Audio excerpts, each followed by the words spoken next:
തെമ്മാടിത്തമ്പുരാൻ ഭാഗം 2. രചന അവതരണം ദിവ്യരാജ്. ഡാ രുധിനെ, ദേ പോണു നിന്റെ പെണ്ണ്. വെറുതെ ഈ വഴി നടത്തിക്കാണ്ട് ചെന്ന് വീട് വരെ ഒരു ലിഫ്റ്റ് കൊടുക്കടാ.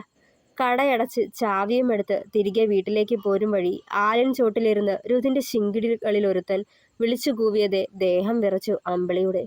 ദൂരെ നിന്ന് വരുമ്പോഴേ രുധിന്റെ ഒച്ചപ്പാടും പൊട്ടിച്ചിരിയും കേട്ടതാണ്.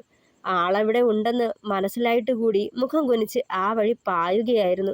ഇന്നേ വരെ ആളെ മുഖാമുഖം നോക്കി നിന്ന് കണ്ടിട്ടില്ല. കടയിൽ ഇരിക്കുമ്പോഴും റോഡിലൂടെ പോകുമ്പോഴും ബുള്ളറ്റിൽ ഗമയിൽ അങ്ങനെ പോകുന്നത് കാണാം. അതല്ലാതെ ആ മുഖത്ത് നോക്കാനുള്ള ധൈര്യമൊന്നും ഇന്നേ വരെ തനിക്കായിട്ടില്ല. ഒരു ദീർഘനിശ്വാസത്തോടെ ഓർത്തവൾ. ഡീ അവിടെ നിൽക്കടി. ആലിൻ ചോടന്ന് കഴിഞ്ഞതും രുധിന്റെ ഒച്ച ഉയർന്നു കേട്ടിരുന്നു. ഞെട്ടലോടെ അതേ നിൽപ്പ് നിന്നുപോയവൾ നിമിഷ നേരം കൊണ്ട് അവൾക്ക് തൊട്ടു മുന്നിൽ ആളെത്തിയിരുന്നു. കയ്യും കാലും കിടുകിടാന്ന് വിറയ്ക്കുന്നുണ്ടായിരുന്നു അമ്പിളിക്ക്. എൻ്റെ ദേവി, എന്ത് ധൈര്യത്തിലാ ഈ കൊമ്പന്റെ കൂടെ ജീവിക്കാന്ന് ഞാൻ വാക്കുകൊടുത്തത്. അനിയത്തിയുടെ ഭാവിക്ക് ഞാനൊരു തടസ്സമാണെന്ന് രാമൻ മാമ പറയാതെ പറഞ്ഞപ്പോൾ തോന്നിയ നോവിൽ വന്നൊരു ധൈര്യം. ഇപ്പോ പക്ഷേ പേടി തോന്നാ. മുഖം കുനിച്ച് നിന്നവൾ. ഡേ, നീ എന്താ മനുഷ്യരുടെ മുഖത്ത് നോക്കില്ലേ? അലർച്ചയായിരുന്നത്. ഞെട്ടലോടെ മുഖമുയർത്തി നോക്കുമ്പോൾ രുധിന്റെ കണ്ണുകൾ ഉടക്കിയത് പെണ്ണിന്റെ പിടയ്ക്കുന്ന വെള്ളാരം കണ്ണുകളിലും വിറയ്ക്കുന്ന ചെന്താമര ചുണ്ടുകളിലും വിയർപ്പ് പൊടിഞ്ഞ വെണ്ണ നിറത്തിലെ നെറ്റിത്തടത്തിലുമൊക്കെയാണ്. ഒരു നിമിഷം സർവം പറന്നവൻ അവളെ നോക്കി നിന്നു. എന്ത് കണ്ടിട്ടാടി ഞാനുമായുള്ള വിവാഹത്തിന് നീ സമ്മതം മൂളിയെ? ഇരുകൈയും മാറിപ്പിഴഞ്ഞു കെട്ടി അവളെ നോക്കി കണ്ണുരുട്ടി രുധിൻ. ഈശ്വരാ, ഇയാൾക്കപ്പോ ഈ വിവാഹത്തിന് സമ്മതല്ലായിരുന്നോ? അതാണോ ഇപ്പോ ഇങ്ങനൊരു ചോദ്യം? നെഞ്ചിടിപ്പേറി അമ്പിളിയിൽ. ഡീ പറയടി, നിന്റെ നാവിറങ്ങിപ്പോയോ? മുണ്ടിന്റെ കോന്തല് ഒന്ന് അഴിച്ചിട്ട് വീണ്ടും മടക്കി കുത്തിയവൻ. ഞാൻ അത് അമ്മ പറഞ്ഞെന്ന് പറഞ്ഞപ്പോ. എന്ത്? പിരികമുയർത്തി ചോദിച്ചതും ഉമിനീരിറക്കിക്കൊണ്ട് അവനെ നോക്കി. ഞാൻ പോണു, ഒത്തിരി വൈകിയ അമ്മ ചീത്ത പറയും. വെറുതെ അവിടുന്ന് രക്ഷപ്പെടാനൊരു കള്ളം പറഞ്ഞിട്ട് മുന്നോട്ട് നടക്കാൻ തുടങ്ങിയതും അവനവിടെ കൈ തണ്ടയിൽ പിടിച്ചു വെച്ചു. വെട്ടി വിറച്ചു പോയവൾ ചുറ്റും നോക്കി. ആ വഴി പോകുന്നവരൊക്കെ അവരെ സൂക്ഷിച്ചു നോക്കുന്നുണ്ട്. എനിക്ക് പോണം, എല്ലാരും നോക്കാ, വിടന്നെ. വെപ്രാളത്തോടെ അവന്റെ കൈ പിടിച്ചു മാറ്റാൻ നോക്കിയതും കീഴ്ചുണ്ട് കടിച്ചു പിടിച്ച് അവളെയൊന്ന് രൂക്ഷമായി നോക്കിയവൻ. പറഞ്ഞിട്ട് പോയാ മതി നീ. അതുവഴി പോയൊരു അമ്മാവൻ രണ്ടുപേരെയും അടിമുടി നോക്കുന്നുണ്ടായിരുന്നു. അതുകൂടി കണ്ടതും അമ്പിളി ഭയന്ന് വിറച്ചുപോയി. താനോ തൻ്റെ വീട്ടിലെ ഒരു പെണ്ണു പോലും ഒരു മോശവാക്കും നാട്ടാരെ കൊണ്ട് ഇതേവരെ പറയിപ്പിച്ചിട്ടില്ല. ഇതിപ്പോ തൻ്റെ മുന്നിൽ നിൽക്കുന്നവൻ കാരണം തൻ്റെ പേരിനു കൂടി ദോഷം വരുമല്ലോ എന്ന ചിന്തയായിരുന്നവൾ. എന്താടോ നോക്കിയിരുത്തണേ? ഇവള് ഞാൻ കെട്ടാൻ പോണ കുട്ടിയാ. പറയുന്നതിനൊപ്പം അവളെ ചേർത്ത് പിടിച്ച് നിൽക്കുകയും ചെയ്തു. അയാൾ ഒന്നും മിണ്ടാതെ മുന്നോട്ട് പോയി. യാതൊരു കൂസലുമില്ലാതെ അവൻ പറയുന്നത് കേട്ട് ശ്വാസം നിലച്ച പോലെ കണ്ണുകൾ മിഴിച്ചു നിന്നു അമ്പിളിയും. എന്താടി കണ്ണുരുട്ടണേ? അവളെ നോക്കി പേടിപ്പിക്കുന്നതിനൊപ്പം അവളിലെ പിടിയയച്ച് അകന്നിരുന്നവൻ. അതുവരെയുള്ള വീർപ്പുമുട്ടലൊന്ന് അകന്ന പോലെ അറിയാതെ നെഞ്ചിൽ കൈവച്ചു പോയി അവളും. ആ പോ, ഇനി ഇരുട്ടിപ്പോയതിന് നിന്റെ അമ്മ നിന്നെ വീട്ടിൽ നിന്ന് ഇറക്കി വിടണ്ട. ഇപ്പോഴേ വിളിച്ചുകൊണ്ട് പോയാലും വല്യമ്മ നിലവിളക്കം തന്ന് നിന്നെ അങ്ങോട്ട് കയറ്റിവിടും. എന്നാലും അങ്ങനല്ലല്ലോ, ചില നാട്ടുനടപ്പും ആചാരങ്ങളുമില്ലേ. പെണ്ണ് പോവാൻ നോക്ക്. മീശയൊന്ന് മുറുക്കി ഗൗരവത്തോടെ പറഞ്ഞതും സമാധാനമായി എന്ന മട്ടിലൊന്ന് നിശ്വസിച്ചുകൊണ്ട് അമ്പിളി മുന്നോട്ട് നടക്കാൻ തുടങ്ങി. ഡീ പൂച്ചക്കണ്ണി, അവിടെ നിന്നേ. വീണ്ടും അവന്റെ അലർച്ച കേട്ടു. പെട്ടെന്ന് തിരിഞ്ഞു നോക്കിയതും എന്നെക്കുറിച്ച് നല്ലോണം അറിഞ്ഞിട്ട് തന്നെയാണല്ലോ അല്ലേ ഈ വിവാഹത്തിന് സമ്മതം അറിയിച്ചത്? അവളെയൊന്ന് ഇരുത്തി നോക്കിയവൻ ഗൗരവം വിടാതെ. മെല്ലെ ഒന്ന് മൂളി വിട്ടവൾ. എന്നാ നല്ലത്. പിന്നെ വന്നിട്ട് അറിഞ്ഞില്ല കണ്ടില്ല എന്നൊന്നും പറഞ്ഞേക്കരുത്. ഇല്ലെന്ന് തലയാട്ടിയവൾ അവിടെ നിന്ന് രക്ഷപ്പെട്ടാനുള്ള തത്രപ്പാടിലായിരുന്നു അവളുടെ മനസ്സ്. ആ പിന്നൊരു കാര്യം കൂടി, എന്നെ നന്നാക്കാനാന്നും പറഞ്ഞ് അങ്ങോട്ടേക്ക് കയറി വന്നേക്കരുത് കേട്ടല്ലോ. ഞാനിങ്ങനൊക്കെ തന്നാവും, മാറാനൊന്നും പറ്റില്ല. അവളെ ഒന്നിരുത്തി നോക്കി. ഒന്നും മിണ്ടാതെ വേഗന്ന് മുന്നോട്ട് പാഞ്ഞേയുള്ളവൾ. പേടിത്തൊണ്ടി. ചിരി കടിച്ചമർത്തിയവൻ മെല്ലെ പിറുപിറുത്തു. എടാ, എന്ത് പണിയാടാ കാട്ടിയേ? ആ പെണ്ണ് പേടിച്ച് മരിച്ചിട്ടുണ്ടാവും. അച്ചു അവൻ്റെ തോളിൽ തല്ലി. ഇതൊക്കെ വെറും നമ്പറല്ലേ, ചുമ്മാതൊന്ന് വിരട്ടാൻ. കണ്ണ് ചിമ്മിക്കൊണ്ട് വീണ്ടും ആലിൻ്റെ തിണ്ണയിലേക്ക് ചാടിക്കയറിയിരുന്നവൻ. ഇപ്പോഴേ അതിനെ ഓരോന്നും പറഞ്ഞ് വിരട്ടുവാണേൽ പെണ്ണ് നിന്നെ വേണ്ടെന്ന് പറയുവരുതിനെ. അച്ചു അവനെ നോക്കി കണ്ണുരുട്ടി. എന്നാലേ കുഞ്ഞാനവളെ. ഷർട്ടിൻ്റെ സ്ലീവ് മടക്കിക്കൊണ്ട് അവനെ നോക്കി പേടിപ്പിച്ചു. എടാ, പെണ്ണിനോട് ഇടപഴകേണ്ടത് ഇമ്മാതിരി കാട്ടുപോത്തിനോടെന്ന പോലല്ല. അതിനിത്തിരി ഒതുക്കവും മയവും ഒക്കെ വേണം. അച്ചു വീണ്ടും പറഞ്ഞതും ഇച്ചിരി എണ്ണയും നെയ്യും കൂടി കരുതിക്കോടാ, ആവശ്യം വരും. മയത്തിനെ ആക്കിയ ചിരിയോടെ കൂട്ടത്തിലിരുന്ന് രാമു എന്ന രാംനാഥ് വിളിച്ചു കൂവി. അവിടെ ഒരു കൂട്ടച്ചിരി ഉയർന്നു. അപ്പോഴേക്കും രേവൂട്ടി, ആ മെഴുകുതിരി ഒന്ന് തെളിയിച്ചെടുക്കടി. മഴ ചാറി തുടങ്ങിയപ്പോഴേ കറണ്ട് പോയി. മാസാമാസം കറണ്ട് ബില്ല് കെട്ടുന്നത് വെറുതെയാ. പുലമ്പിക്കൊണ്ട് മൊബൈൽ ഫോണിലെ ഫ്ലാഷ് ഓണാക്കി അകത്തേക്ക് കാട്ടിക്കൊടുത്തു അമ്പിളി. എൻ്റെ ചേച്ചി, KSEBക്കാരെ കുറ്റം പറഞ്ഞിട്ട് എന്തിനാ? അവരവരുടെ ജോലി നന്നായി ചെയ്യുമല്ലേ. പിന്നെ ഇവിടുത്തെ ഏരിയയിൽ മരങ്ങളും ചെടികളും കുറച്ചധികമാ. ഏതേലും പോസ്റ്റിന് മീതെ കൂടി വീണ് കാണും. അങ്ങനെ അച്ഛാ, ഇനി നാളെ നോക്കിയാൽ മതി കേട്ടോ. കരിനാക്ക് വളയ്ക്കല്ലെൻ്റെ രേവു, ഇന്നിരുന്ന് തീർക്കേണ്ട പണിയാ. നാളെ രാവിലെ ഈ സാരി സുമേച്ചിക്ക് കൊടുക്കാന്ന് പറഞ്ഞിരുന്നു. കയ്യിലിരുന്ന സാരി തൽക്കാലത്തേക്ക് മടക്കി വെച്ചവൾ. രാമേട്ടൻ ഇന്ന് വന്നിരുന്നു മോളെ. കല്യാണം കഴിഞ്ഞാലും ജോലിക്ക് പോകുന്നതിന് അവർക്ക് എതിർപ്പൊന്നുമില്ലാന്ന്. ഈറൻ കൈ ഉടുത്തിരുന്ന സാരിയിൽ തുടച്ചുകൊണ്ട് അകത്തേക്ക് കയറി വന്നതായിരുന്നു ശോഭ. അത് കേട്ടിട്ടും അമ്പിളിക്ക് വലിയ സന്തോഷമൊന്നും തോന്നിയില്ല. വെറുതെ നോക്കിയിരുന്നതല്ലാതെ. ആ സുഭദ്ര തമ്പ്രാട്ടി ഒരു പാവമാ. ആ ചെക്കനവരെ ഇത്തിരി സങ്കടപ്പെടുത്തണുണ്ടൂന്ന് തോന്നണു. തള്ള ചത്ത ചെക്കനെ മറ്റൊരു വിവാഹം പോലും കഴിക്കാതെ വളർത്തിയതാ അവര്. ഇന്നത്തെ കാലത്ത് ആരാ ഇമ്മാതിരി അനിയത്തിയുടെ കുട്ടിക്ക് വേണ്ടി ജീവിതം കളയുക? അത്രയും പറഞ്ഞ് പകുതി തുളവീണൊരു പഴയ കസേരയിൽ വന്നിരുന്നു ശോഭ. അമ്മ എന്തിനാപ്പോ ആ കസേരയിൽ ഇരിക്കുന്നേ? തുള വീണ് തുടങ്ങിയതാ. എങ്ങാനും പൊട്ടുവാണേൽ നിലത്ത് വീണ് കിടക്കും.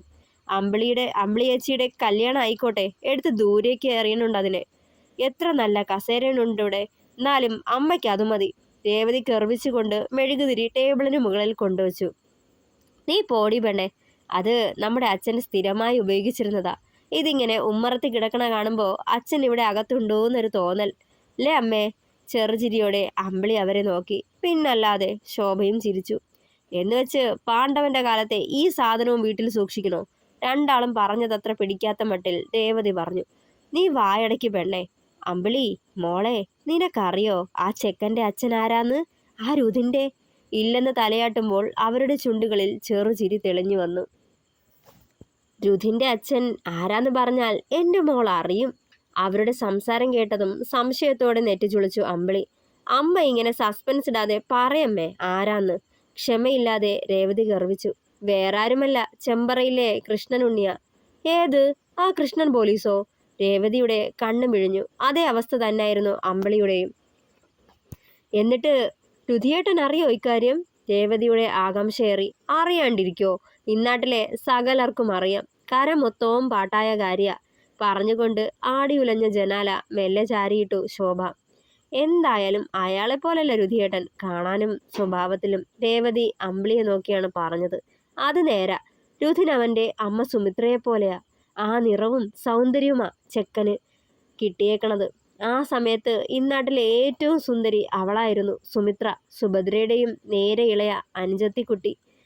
ഇനി ഇവർക്ക് 2 ഏട്ടന്മാർ കൂടിയുണ്ട്. രണ്ടാളും അങ്ങ് മദ്രാസിലാ. ഏതോ TV ഉണ്ടാക്കുന്ന കമ്പനിയിലാണെന്നാ കേട്ടത്. ഇവിടേക്കങ്ങനെ വരാറില്ല. ആരെയും ആകർഷിക്കുന്ന സൗന്ദര്യമാ സുമിത്രയ്ക്ക്. നല്ല പൊക്കവും അതിനൊത്ത തടിയും. പക്ഷേ എല്ലാം തികച്ചു കൊടുത്ത ഈശ്വരൻ ഒരു കുറവ് മാത്രം നൽകി ആ കുട്ടിക്ക്. ജന്മനാ ബുദ്ധിവൈകല്യം ഉണ്ടായിരുന്നവൾക്ക്. ആരും അറിയാണ്ട് പോയി. വളർന്നു വളർന്നു വന്നപ്പോഴാണ് കുട്ടിത്തം വിട്ടുമാറാത്ത അവളുടെ സ്വഭാവം എല്ലാവരും ശ്രദ്ധിച്ചു തുടങ്ങിയത്. പിന്നെ ഇതിന് ചികിത്സയൊന്നുമില്ലല്ലോ. എല്ലാ കുട്ടികളെയും പോലെ ഓളും വളർന്നു. 20 തികഞ്ഞപ്പോഴാ സുഭദ്ര തമ്പ്രാട്ടിക്ക് കൃഷ്ണനുണ്ണിയുടെ ആലോചന വരണത്. അന്ന് ഇയാൾ പോലീസിൽ കയറിയിട്ടേ ഉള്ളൂ. ഇത്തിരി ഉരുണ്ട് തടിച്ച് പ്രകൃതമാണേലും അത്യാവശ്യം സാമ്പത്തിക ശേഷിയുള്ളത് കൊണ്ട് സുഭദ്ര തമ്പ്രാട്ടിയും എതിർപ്പ് പറഞ്ഞില്ല. വിവാഹം ഉറപ്പിച്ചു. വിവാഹ തീയതിയും നിശ്ചയിച്ചു. ഒരീസം സുഭദ്ര തമ്പ്രാട്ടി പുറത്തോ മറ്റോ പോയിട്ട് വീട്ടിലേക്ക് വരികയായിരുന്നു. കൃഷ്ണനുണ്ണി ഗേറ്റ് കടന്ന് പാഞ്ഞു പോകണത് ദൂരെ നിന്ന് കണ്ടിരുന്നു. വേഗന്ന് പിന്നാലെ പോയെങ്കിലും അയാൾ റോഡ് കടന്നിരുന്നു. വീട്ടിലെ അമ്മയും അനുജത്തിയും ഉണ്ടല്ലോ. എന്തേലും പറയാനാണ് വന്നതെങ്കിൽ ഓരോട് പറഞ്ഞു കാണും എന്നോർത്ത് വീട്ടിലേക്ക് കയറി ചെല്ലുമ്പോൾ അമ്മ ഇല്ലായിരുന്നു. ചന്തയിൽ എന്തോ മേടിക്കാൻ പോയിരുന്നു. അകത്തേക്ക് കയറി ചെല്ലുമ്പോൾ കട്ടിലിൽ കിടന്നിക്കുന്ന സുമിത്രയും. പ്രത്യേകിച്ചൊന്നും അസാധാരണമായി തോന്നിയില്ല. ആ കുട്ടി കരയണ കണ്ടോണ്ട് അടുത്തേക്ക് ചെല്ലുമ്പോൾ പറയുവാന്ന് അമ്മ വഴക്ക് പറയും. പാവയെ ദൂരെ കളയല്ലേ എന്നൊക്കെ. ആള് നിലത്ത് കിടന്ന പാവയെ എടുത്ത് കൊടുത്തപ്പോൾ കൊച്ചിന്റെ കരച്ചില് മാറി. അന്ന് സുമിത്രയ്ക്ക് വെറും 18 വയസ്സ്. എങ്കിലും കണ്ടാൽ ഒരു 22ന്റെ മതിപ്പുണ്ട്. കൃഷ്ണനുണ്ണി എന്തിനാ വന്നേന്ന് ഓളോട് ചോദിച്ചപ്പോ എന്തൊക്കെയോ ബന്ധമില്ലാതെ പറഞ്ഞുത്രേ. വിവാഹ ഒരുക്കങ്ങളെപ്പറ്റി എന്തെങ്കിലും ചോദിക്കാനാവും വന്നതെന്ന് കരുതിയിട്ട് പിന്നെ അതേപ്പറ്റി മിണ്ടിയുമില്ല. 1 മാസം കഴിഞ്ഞ് കൊച്ചിന്റെ കുളി തെറ്റിയപ്പോഴാ അറിയണത് കൃഷ്ണനുണ്ണി വെറുതെ വന്നിട്ട് പോയതല്ലെന്ന്. പതിയെ സമാധാനത്തില് ആ കുട്ടിയോട് ചോദിച്ചെടുത്ത് വന്നപ്പോ അവളോട് കൃഷ്ണനുണ്ണി ചെയ്തതൊക്കെ പറഞ്ഞു കൊടുത്തു. പിന്നെ വഴക്കായി, ബഹളായി, പ്രശ്നങ്ങളായി, തല്ലായി. പക്ഷേ അയാള് പിടികൊടുത്തില്ല ഒരു വിധത്തിലും. ഭ്രാന്തി പെണ്ണ് പറയുന്നത് കേട്ട് അയാളെ മനഃപൂർവ്വം അപമാനിക്കുവാന്നൊക്കെ പറഞ്ഞു. അവസാനം സാവിത്രി ഈ വിവാഹത്തിൽ നിന്ന് ഒഴിയുവാന്ന് പറഞ്ഞപ്പോൾ അയാള് പറയുവാണ് വേണാച്ച അനിയത്തിയും ചേച്ചിയും കൂടി കെട്ടിക്കോളാന്ന്. കവാലം നോക്കി ഒരെണ്ണം പൊട്ടിച്ചിട്ട് സുഭദ്ര തമ്പ്രാട്ടി ഇറങ്ങിപ്പോന്നത് അവിടെ നിന്ന്. 10 മാസം ചുമന്ന് ആ കൊച്ചിനെ സുമിത്ര പ്രസവിച്ചു 4ന്റെ അന്ന് വിറയല് വന്ന് മരിക്കുമായിരുന്നു ആശുപത്രിയിൽ വെച്ച്. അന്ന് മുതൽ ആ ചെക്കൻ അമ്മ സുഭദ്ര തമ്പ്രാട്ടിയ. ഒരു കുറവും വരുത്താതെയാ ചെക്കനെ വളർത്തിയെ. പക്ഷേ ചീത്ത കൂട്ടുകെട്ടിൽ പെട്ടതാ ഓനിങ്ങനെ പോവാൻ കാരണം. ദീർഘമായെന്ന് നിശ്വസിച്ചവർ. എന്നാലും ആ ചെറ്റ എന്തൊരു തെണ്ടിത്തനവാ കാട്ടിയെ. പാവം സുഭദ്ര തമ്പ്രാട്ടി എന്തോരം സങ്കടായിട്ടുണ്ടാവും. അമ്പിളി പിറുപിറുത്തു. അല്ലേലും കൃഷ്ണനുണ്ണി ആളൊരു ചേറ്റയാ മോളെ. സ്ഥലം മാറി പോയടുത്തെല്ലാം ഓരോ കുടിയുണ്ടാക്കിയിട്ടുണ്ടെന്നാ നാട്ടാര് പറയണത്. അവജ്ഞയോടെ ശോഭ പറഞ്ഞതും. അന്നൊരിക്കെ അമ്പലത്തിൽ വെച്ച് അയാൾ അമ്പിളിയേച്ചയെ നോക്കണത് കണ്ടിരുന്നു. ഒരു വക വല്ലാത്ത ചൂഴ്ന്നു നോട്ടം. ആള് തന്നെ തീർന്നു പോകും അമ്മാതിരി. ഒരു ഉരുളൻ കല്ലെടുത്ത് നായയുടെ തലയിലേക്ക് എറിയാനാ തോന്നിയേ. പിന്നെ അമ്പലായി പോയില്ലേ അതാ. രേവതി പുച്ഛത്തോടെ പറഞ്ഞു. അയാളുടെ സ്വഭാവത്തിന് ഇപ്പോഴും ഒരു മാറ്റവുമില്ല.